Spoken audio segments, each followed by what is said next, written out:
Black Mamba, good day, my brother. Man. How are you, sir? I'm good, man. Good to see you. Good. We are here today at the Undefeated in LA, where they are releasing a special colorway of your first release with Nike. Yeah. The Nike Zoom Kobe 1 Protro. Yeah. You smiling just hearing that word.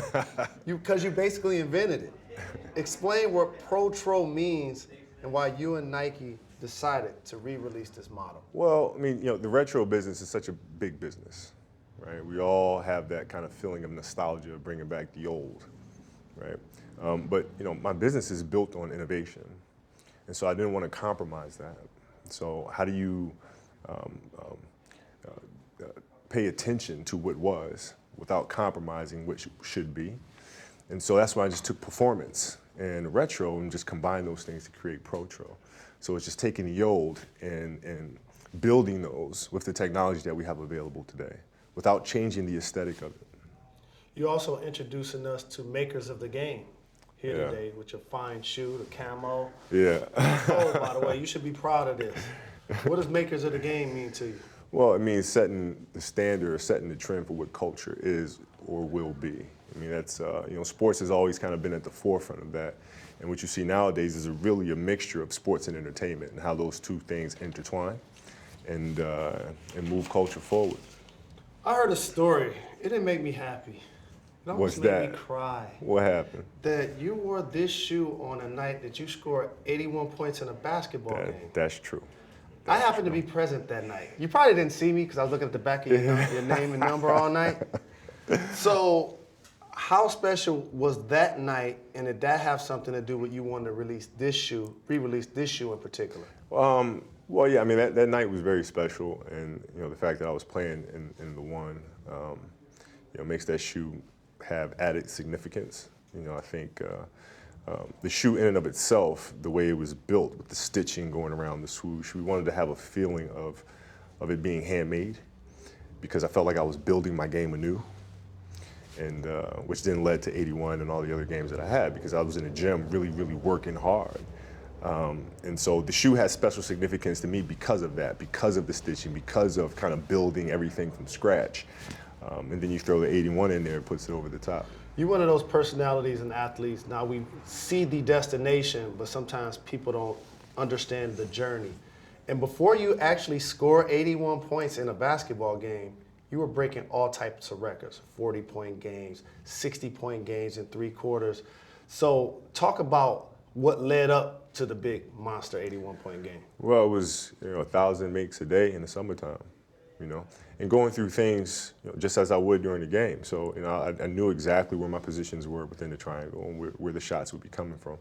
So everything that I did throughout the course of my training was literally simulating that. So it was all game shots. So when it came in the game, things were just automatic, because I'd put my body through it before. Sometimes you get in the gym and you work out and you work on ball handling, you work on shooting, but none of it's really within a structure of what you will be doing in the game. Mm-hmm. For me, it wasn't like that. It was literally carbon copy of what I'd be doing. So by the time a season came around, it was all just muscle memory.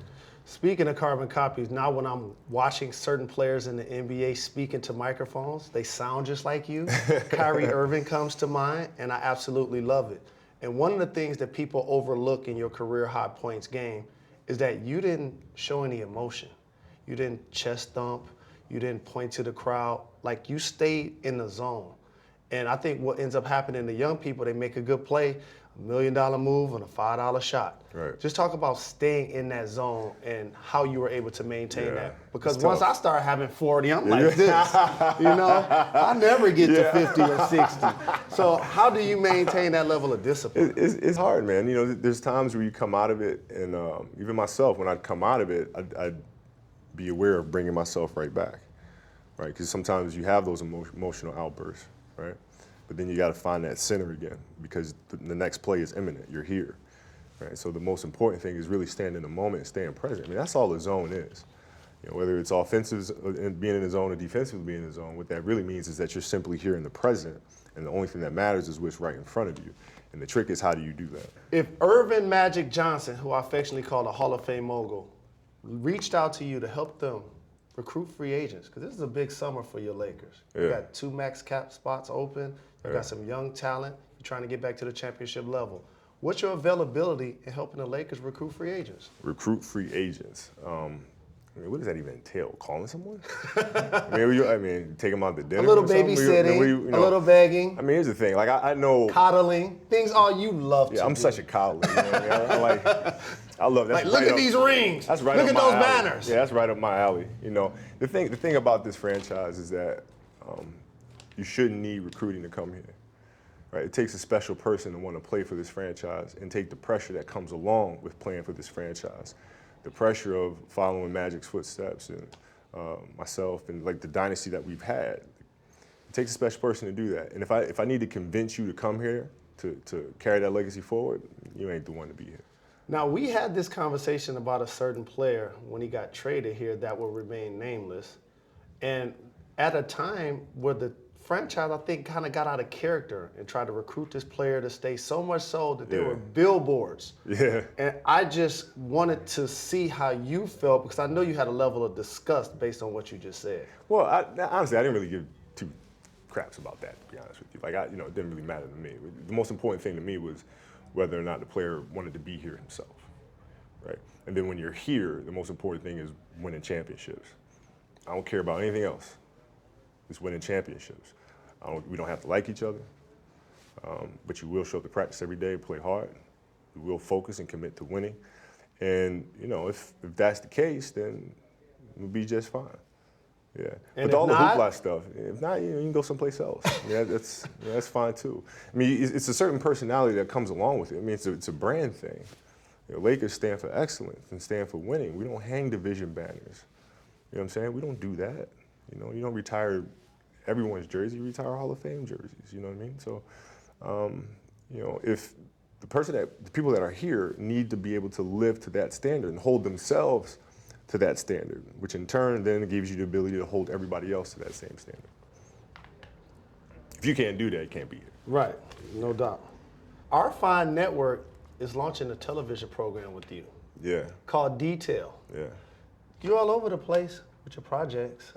Can you explain to us what this one is going to be about? Yeah, Detail's a little different. So with the NBNs, it was really important for me to create something that the family can enjoy. How do you take high-level content, basketball content, and strip it down to a place that's fun, entertaining, and something that families together can watch and pull something from. Detail's a little different. Detail is not for everyone. Right? It's actually not for fans. It's for basketball players. It's for us. It's for the elite of the elite. And I'm just taking the experience that I had in watching film. Right? So if I'm DeMar DeRozan, I'm going to be watching and studying that game that was just played with the understanding that I am DeMar. So if I'm DeMar, how would I be breaking down this game film right now? What am I looking at? What am I seeing? And that is the core of the entire show. How do you feel that the All-Star Game has translated from the biggest, I guess, rec basketball game to gone to another level where it's literally almost 200 points being scored? No real competition. Yeah, well, I mean, as a player, for me, it made it easy to win them, to be honest with you. I mean, the West had a dominating run for a while. Yeah, I think the last time I remember losing that I played, I was healthy, was the All-Star Game in Washington. And I hadn't lost since. I mean, me and CP used to joke about it all the time. Every time we played together in the All-Star Game, we never lost, undefeated. But beyond that, aside from just the competitive standpoint, because in the fourth quarter, games get competitive all the time, the piece that I did in Game of Stars was really about how to take the All-Star Game and learn something from your competitors. How do you get some sort of competitive advantage that you may be able to use later on in the season, right? So it's not just taking away moments and just kind of throwing them away or discarding them, but it's using all the information. I mean, it's making sure you're always observing and learning and figuring out ways to be better and to win a championship, and never forgetting that or losing sight of that. That's really the core of the piece. What challenges have you come across in your post-retirement life? Well, the biggest challenge was, you can't write. You don't know how to write. I thought I was going to do that when I did a book. Like, I hired somebody to write the book. Like, I got to tell them everything about me. Yeah, it's the idea that, I can't write or produce or direct. You know, it's the whole thing. Like when you do something for the majority of your life, people associate you with that. Just shut up and be a jock. Yeah, we don't care about your that's political what you opinion. do. We don't want to hear anything from Right. you know, sort of thing. You can only do one thing, sort of thing, and that's the challenge. And so the nomination that we've been fortunate enough to receive has kind of altered that conversation. That's the one where it's, oh wait, no, you can write and you can, you know, produce something that is of serious quality. So it's altered that conversation. Muse Cage Basketball Network recently released a new piece entitled "The Game of Stars," focusing on the All-Star games. How serious did you take the All-Star game? Well, extremely serious. I mean, it's you know, it's a great opportunity for me to learn. You know, I remember my last All-Star game. We're in the locker room, and Popovich, before the game, has a brilliant idea of letting each player diagram plays in a timeout. Right? And all the guys are like, oh yeah, that's awesome. Yeah, great. And I'm sitting there like, we're out of the play. We ain't making no playoffs at that point. It's my last year, right? So I really don't even, you know. So I said, you know, Pop, if I was competing with you guys for the playoffs, I'd tell you that that's a horrible idea, and I'm not doing that at all. I want to see you draw every play in every single time out because I want to see what you run. Absolutely. As opposed to you seeing what I'm thinking in my head and Yes, what I'm indeed. drawing up, you know, that's not happening. And he just started laughing. That's awesome. Started laughing. He gets it. Steve Kerr just recently did that in the huddle. Yeah. Allow a couple of players to draw up plays, and some people felt like it was a disrespect to the opponent. Your thoughts? What the hell do I care? I mean, it's not. Why should anybody care? I mean, everybody is entitled to an opinion, man. You know, at the end of the day, guys got to play and compete. So, I think it's more disrespectful that they beat them like a drum, personally. That they're perpetual lottery team? Yeah, it shouldn't be worried about that sort of stuff, right? But if you do feel disrespected, that's cool. You're in your right to do that. But you know, use that as motivation. Come back and beat them the next time. Oh, before I let you get out of here, I got to ask one important NBA question. Yeah. Who do you think is going to win the title this season? Man, who the hell knows, man? It looks like Golden State, but you know, who knows? I mean, you can always be one injury away from something. You never know what may happen. I mean, it seems like the playoffs are right around the corner, but the reality is the more it's right around the corner, the longer it becomes because the more magnified things become. So, you know, it remains to be seen.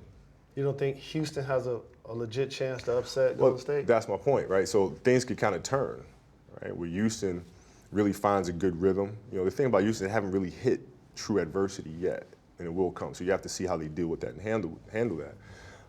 But they have a great team, well-balanced team, athleticism, length, and all the things that could potentially give Golden State trouble, right? So, but then again, you're still just one injury away, right? On both sides, Houston, Golden State, and you're one injury away from things being a little dicey. So.